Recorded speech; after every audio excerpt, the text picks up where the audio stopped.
Hello everybody, this is Dr. Noyak again. Welcome to my channel if this is your first time here. Today I want to talk about something automatic top-off systems and a problem that I've seen with them and a fix for the problems that I've seen with the automatic top-off. Now I use a lot of different automatic top-offs and I'm always being asked by Hager or Aqua to do commercials for them. We all see this now. YouTube is becoming commercialized where now everybody's doing commercials for manufacturers. I must get contacted every week with several people wanting to do commercials on my YouTube channel. But anyway, I've used Aqua, I used Hager products. I use them today. I buy them outright. I use them. I like them. Okay. There's a auto top-offs. Now, there is two types. There's one that uses a float switch, like the Tunzi, and one that uses an optical switch, like that of the Aqua or the Hager, uses an optical switch. And there is a problem with both of these types of auto top-offs. And I thought I would bring that up. As an engineer, I look at things, and if it doesn't work quite right, I try to figure out, well, why isn't it not working right, and how can we fix it? And some people have told me, like with the Hager or one of these optical top-offs, that they don't quite work right, and you have to get the very, very expensive ones. You know, I think some of them cost $300, $400 for some of these auto top-off systems, which is, you know, ridiculously expensive. People don't want to pay that much. Maybe a saltwater hobbyist who doesn't care will buy the best, like a Red Sea or something like that. But for the people who just want to auto top off because they're going on vacation, like me, I go on vacation and stuff like that, I need something that's reliable, but I don't want to be spending hundreds and hundreds of dollars. You get what I mean? I think we all agree to that. I don't want to do that. So with the auto top-offs, with the problems they're having, is like the optical ones, you have to make sure that at least every 2 weeks you take the piece that goes inside the aquarium and clean it off real good with a very soft brush, the inside, outside, and make sure the glass is clean, and then put it back. I've been doing this for well over more than a year and a half plus, and I've really had no problems with it, except that when I get to the innovative marine aquarium that I set up, it has an overflow, and it will have a little sump behind it. And I notice having problems with it with that. And the reason is because they have slits in the innovative marine on the left-hand side. Water goes in, it goes through a sock, and then it goes through chambers, and pump takes it back and puts it back in the aquarium. Let's say a snail gets in front of the grate. There's a little grate, or a leaf or something, or a piece of your java moss or your moss or something gets there. Well, the water goes down in the sump part of the innovative marine, and then the switch says turn on, fill it up. Okay, so it fills it up to the correct line of where you have it set, and it shuts off. Then all of a sudden the snail moves, or you look at your aquarium, which I do every day. I look and I see, oh, something's clogging up. I remove the leaf, and all of a sudden the water raises in the sump area past the optical, and then then it starts beeping, letting you know that the aquarium or your sump or whatever is overfilled. And my wife says, the thing's beeping. And I go there and I see it's too full. I look, okay, I see what happened. Something got clogged up in there, and it overfilled himself. As soon as you remove it, it fills up the sump higher than what it should be. It starts beeping. What a hassle. Anyway, I found a way of solving that problem. Then there's the Tunzi one. And what happens with that? It's happened to me twice when I've been on vacation. I have someone come in, they look at my tank, they watch it, they fill up the reservoir with water where the Tunzi pump is, and then it has a float switch inside the aquarium, and that's in the overflow. So that keeps it at a certain height for me, and it keeps filling it up. Well, twice now when I'm on vacation, because the person watching my tanks, he doesn't know what to do. All he does is feed the fish and make sure all the tanks have water in them. And if he sees that something isn't properly being executed, like in the Tunzi, the autofill, he doesn't know. Even though I put an alarm on it and everything else, I guess it doesn't work good enough. But anyhow, so I've solved that problem with the same way I solved the problem with the optical. Now here's what I've done. And I'll show you in case you ever get one of these. This is just a switch. This is called an N Brighton. This N Brighton switch, you can buy it at any Lowe's. They come in a 1-pack, a 2-pack, and a 4-pack. Okay. And it hooks up to your phone, hooks up to the internet, and a switch like this, you can, this N Brighton one, and you can hook it up, and it hooks up to your phone, and you can program it with several on-offs. Okay, you can have it go on and off every hour on the hour if you want. So what I do with this is I program it on my phone, and then that program will tell it to go on or off. So you name what you're going to do. Let's say I do the 15-gallon innovative marine tank. And what I found out is I will take one of these switches and hook it up to the auto top off. Now that I have it set so at 8:45, it turns the auto top off on. I let it run for 5 minutes, and then it turns the auto top off. Now this means it doesn't run all day. It's off all day.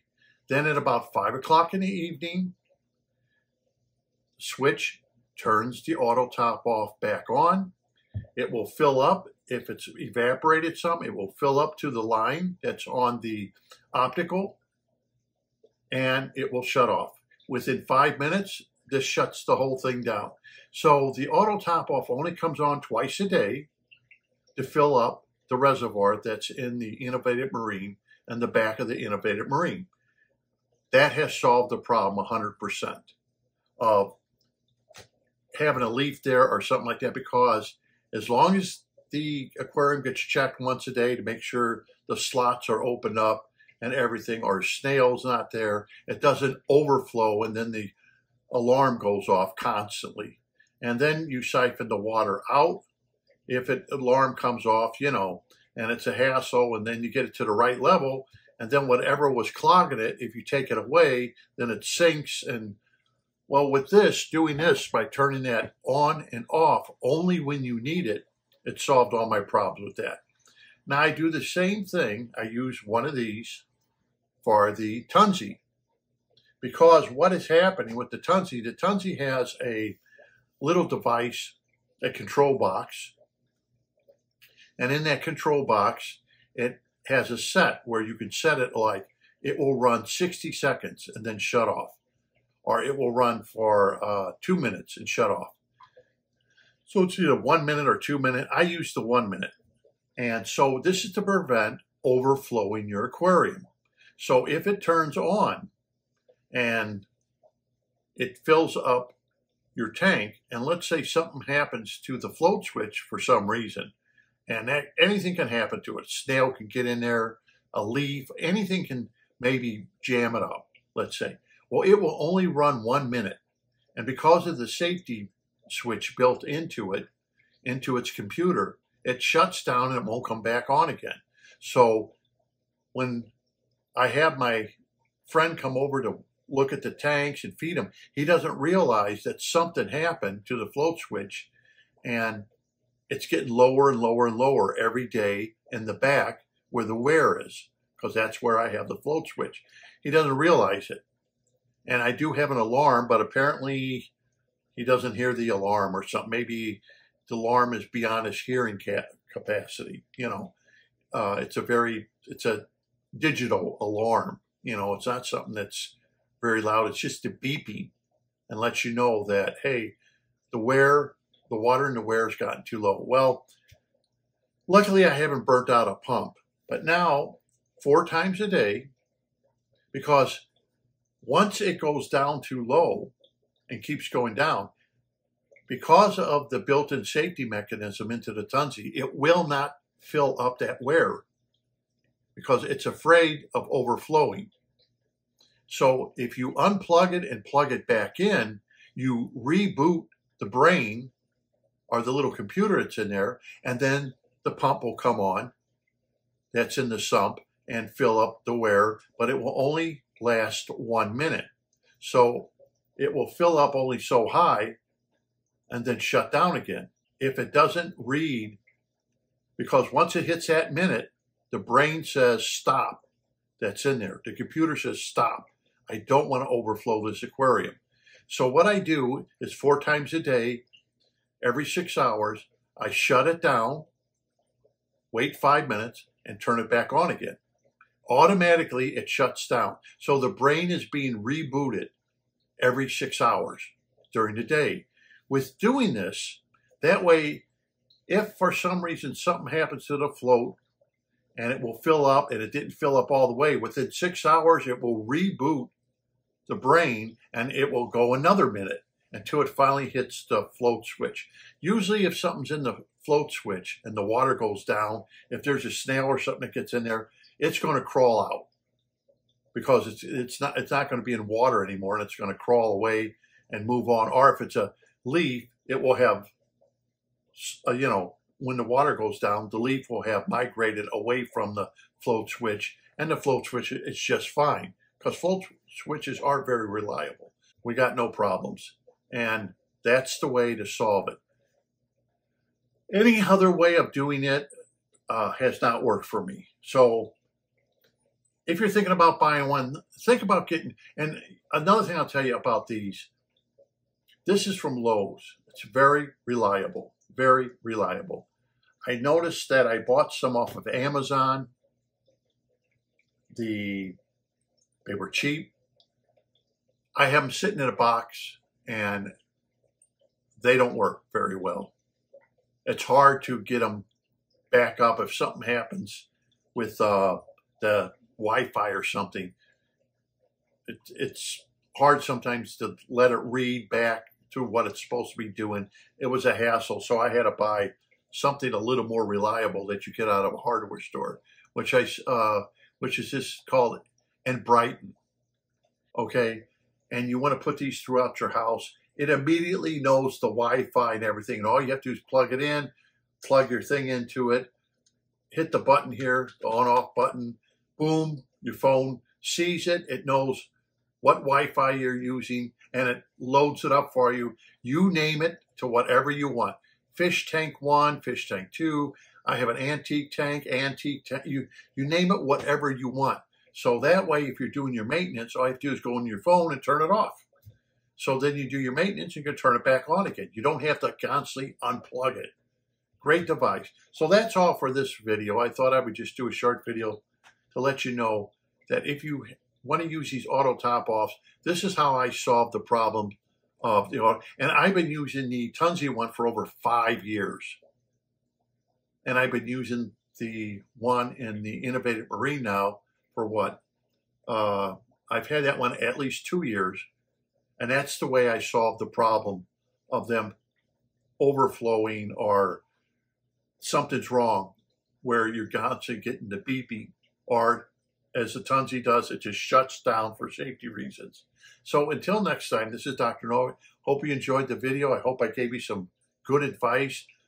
These auto top-offs are really very good. They are. They're great if you go on vacation.